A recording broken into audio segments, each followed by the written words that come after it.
Good morning, good afternoon, and good evening. This is Pamela, and you are watching Pam Entertainment TV, where we review movies, television series, and do celebrity legal news. Also, join me for my pop culture chats. If you'd like to support the channel, please like, comment, and subscribe. My Venmo and Cash App is below. Thank you so much, and let's get started. Good. We are here. You can hear me. Listen, very quick video. I wanted to go over the Utah versus Tyler Robinson case. Had a hearing yesterday, and if you're not familiar with that, this is Tyler Robinson is on trial for the pruning from the timeline Charlie Kirk back in September. I believe that they were having a motions hearing where they were going over things that were going to be put out in trial or made public. So the video that I saw today, I watched some of it yesterday, but the court came in and they admonished the press. And why did they admonish the press? Because when the feed came on, usually when you see these trials, you're not so close to the attorneys, and they're usually a little bit further back because the one thing that they are actually trying to protect is the jurors and the notification of who the jurors are. So, as you know, there's no jury selection today. It's just the attorneys and everybody else going through motions and things like that. So the feed was on, and when I got to the feed, you were very close to Tyler Robinson's defense table. And as the feed was progressing, it appeared as if you could hear what the defense was saying to their client. And then the audio got kind of wicked. It was double speak. You heard a lot of people whispering. I don't know if that was the cameraman whispering. I don't know exactly what was going on, but it did seem a little odd. So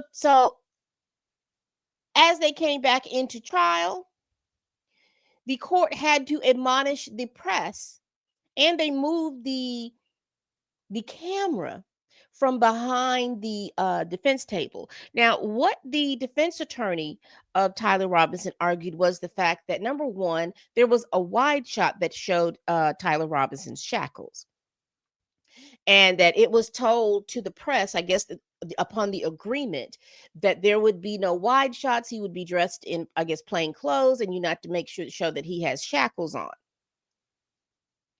And it doesn't appear that happened, because again, I stopped watching a certain feed because of the sound. I think it was Law and Crime, their sound was off. I went to Court TV, and again, they pretty much have the same angle, because I guess there's going to be one courtroom and they're going to be able to use that feed on their channels. So what we have is that the press was admonished. They understand that there was some issues, because again, watching that, you were able to hear, I mean, they weren't saying anything of substance, but you were able to hear their banter with their client. And I know people are like, oh, well, that really doesn't matter. It does matter. You are innocent until proven guilty, regardless of what you feel about the defendant. That defendant is innocent until proven guilty, and that defendant has a right to defend themselves. And so if there's anything or any legal strategies or anything like that they're trying to get through, that doesn't need to be, they have a right to have that work product protected. So I'm on here. Y'all need to get y'all stuff together, press.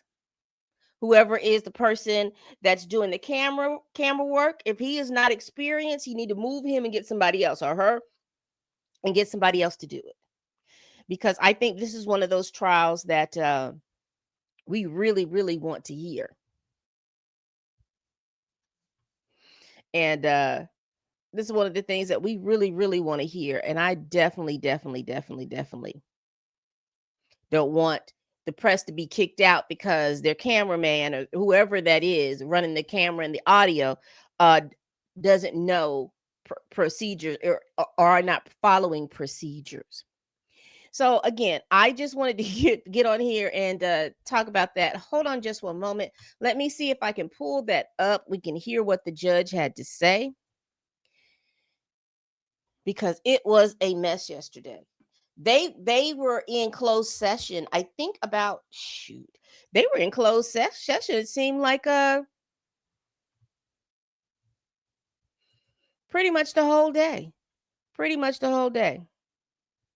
And we also find that they did a motion to make sure that we knew that that Erica Kirk was named the victim representative. There is no alleged victim. There is an actual victim, which is Charlie Kirk, and she is going to be the victim representative for that. So let's get into this. Let me pull this up.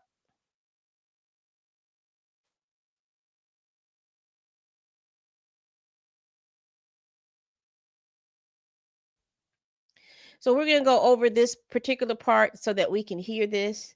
Let me just, it just takes a minute for me to get all this up. Ha-cha-cha.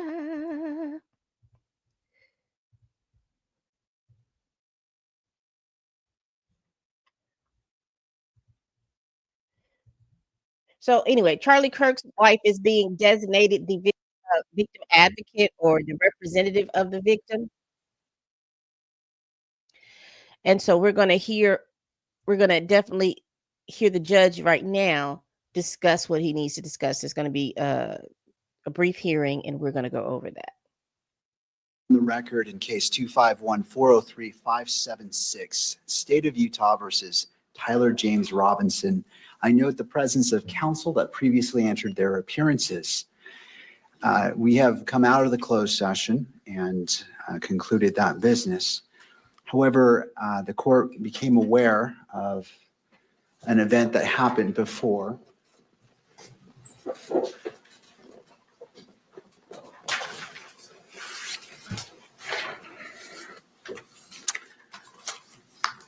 And my understanding was during the open portion of this hearing earlier that there was a violation of the standing decorum order as it relates to transmission of these proceedings. I want to hear from counsel, and then I will make a ruling concerning that shortly thereafter. Ms. Visser. Thank you, Your Honor. I'm referring specifically to Rule of Judicial Administration 4-401.01. This gives the court discretion to terminate or suspend electronic media coverage at any time without prior notice. If the judge... Now you heard that. It gives the judge the discretion to terminate the feed at any notice. And she's about to argue why she feels like that possibly that they need to be admonished or this feed might need to be terminated. Judge makes particular findings and that the specific circumstances warrant it. It is our position, the defense position, that there has been a violation of the decorum order. It is our understanding that those live streaming this signed and declared that they would follow the decorum order, and they violated it. So we are requesting a sanction. We believe these court's orders are binding and they need to be respected. We also believe that it threatens my client's right to a fair trial. It's the whole reason we filed a motion in the first place to remove his shackles. It's our understanding that his shackles are visible. It is also our understanding that potentially some audio from counsel table was heard. Some audio was heard because we heard laughter. Because I remember being in the feed and in the comments, it's like, well, why is she laughing? What's so funny? And why people were hearing, you weren't hearing everything because again, the audio was delayed. It's almost like that there were two separate microphones being picking up information, and there was this like feedback. So we were able to hear some of that stuff, and we were able, because there was an attorney whose back was turned. We were able to see her and hear her say some things to Tyler, and we were able to hear some things that he said, not clearly, but if anybody was an audio expert, they can just go back and splice all that up and be able to put out what was heard.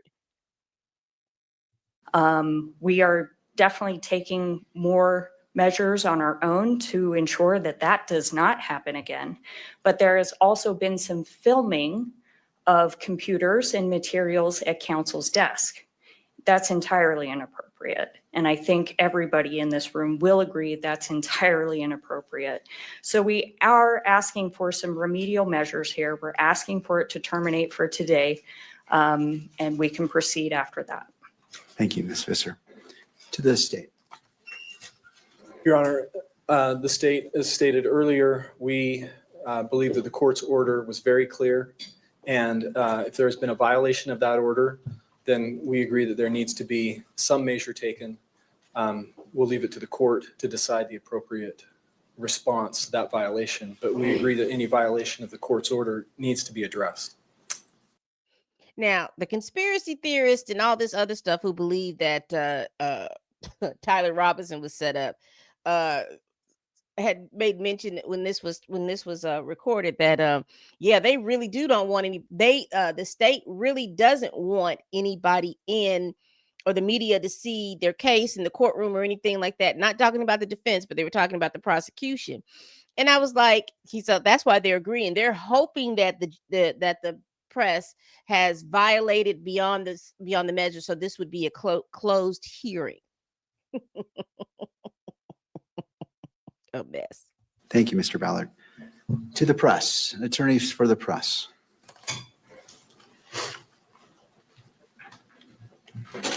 Your Honor, Jeff Hunt for the media interveners. This is the first time that we've heard about the violation. We've not had an opportunity to look at the video or investigate the audio or look at the capture of the computers, but filming you don't of need the to.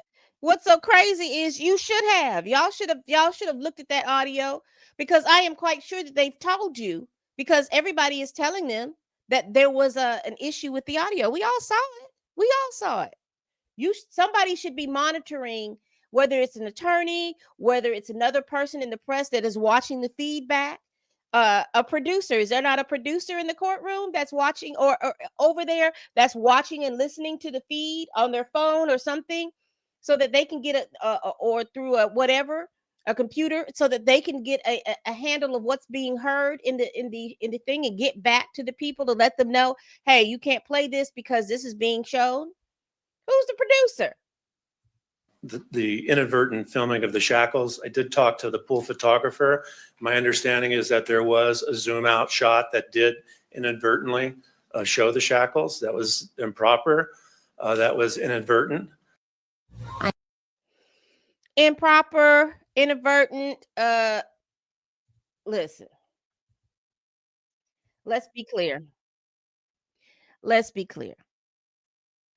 It was improper. It was done.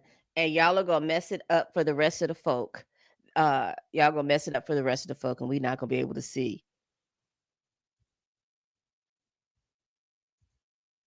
what we need to see. That the pool video that is disseminated to the rest of the pool does not contain any capture of the defendant in the shackles. We can't do anything about the live stream, of course, but we can control what the rest of the video is that we capture and disseminate. So that is being done. The audio for counsel, my understanding is the only audio that they picked up was from counsel's microphones. I don't have any further information about that and whether that's a violation. Filming of the computers is not a violation of the decorum order. If the capture can show the document that counsel is looking at, then that is a potential violation. So I just don't know how much detail the shot is that is of concern to the court. But I'll just say that we reiterated as soon as I heard this from Mr. Ballard with the pool representatives that this is very important to follow to the letter of the court's EMC order.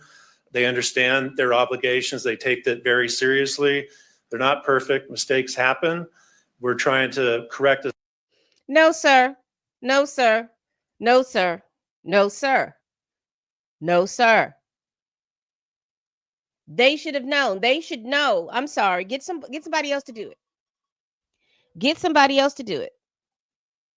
Because they should have known better than that. Because this is how we're able to keep courtrooms and to for us as the public to see what's going on in these courtrooms via the video. via television, via YouTube, via whatever. This is how we're able to see these court proceedings.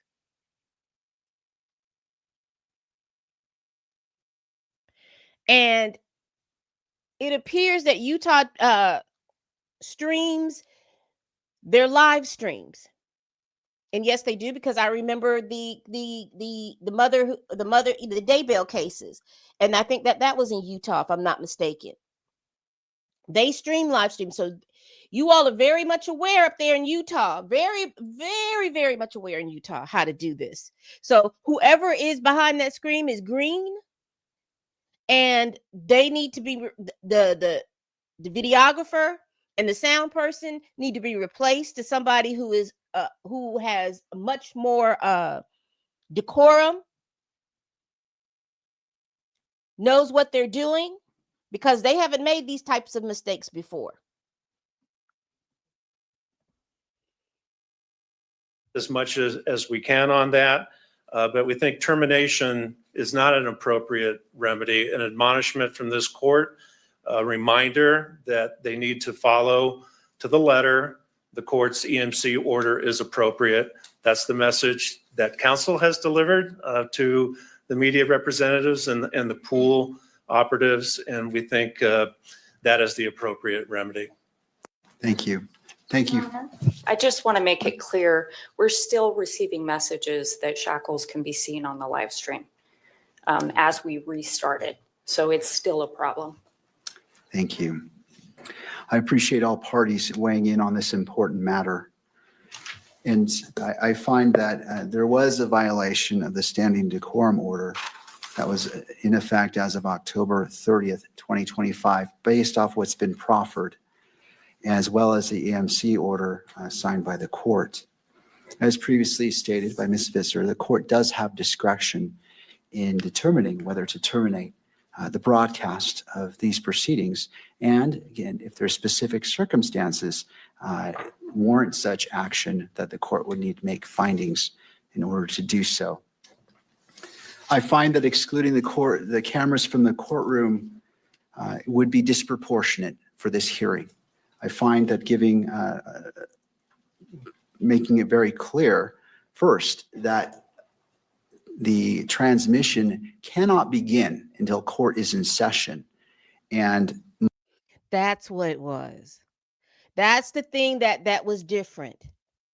Because usually when you come into court, you're looking at the seal, the state seal.